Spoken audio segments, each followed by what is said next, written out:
नमस्कार। नयाँ गजल।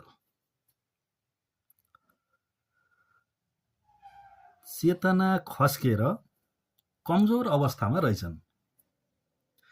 चेतना खस्केर कमजोर अवस्थामा रहेछन्।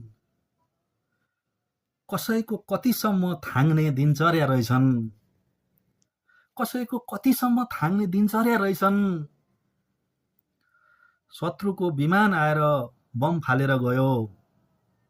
शत्रुको विमान आएर बम फालेर गयो। यो हताहतमा बाँच्ने एक्ला दुक्ला रहेछन्।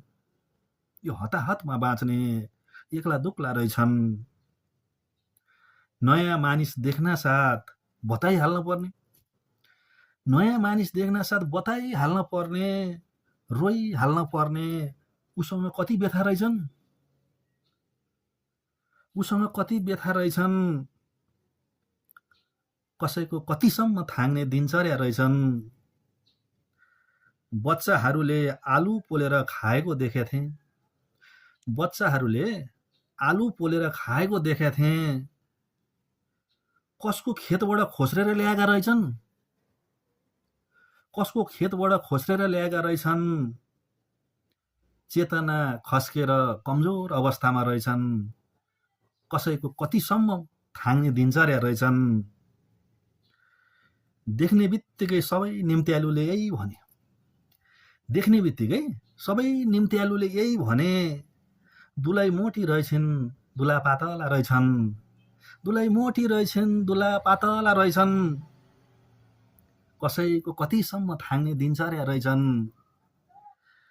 एकाउन्टेन्टले राख्दो रहेछ अफिसको हिसाब। एकाउन्टेन्टले राख्दो रहेछ अफिसको हिसाब। एकाउन्टेन्टको हिसाब घरकाले राख्दा रहेछन्। एकाउन्टेन्टको हिसाब घरकाले राख्दा रहेछन्। चेतना खस्केर कमजोर अवस्थामा रहेछन्। कुनै कुनै मान्छे त मन नभएका भेटिए। कुनै कुनै मान्छे त मन नभएका भेटिए। हाड छाला र मासुले मात्र बनेका रहेछन्। चेतना खस्केर कमजोर अवस्थामा रहेछन्। कसैको कतिसम्म थाङ्ने दिनचर्या रहेछन्। कसैको कतिसम्म थाङ्ने दिनचर्या रहेछन्। धन्यवाद।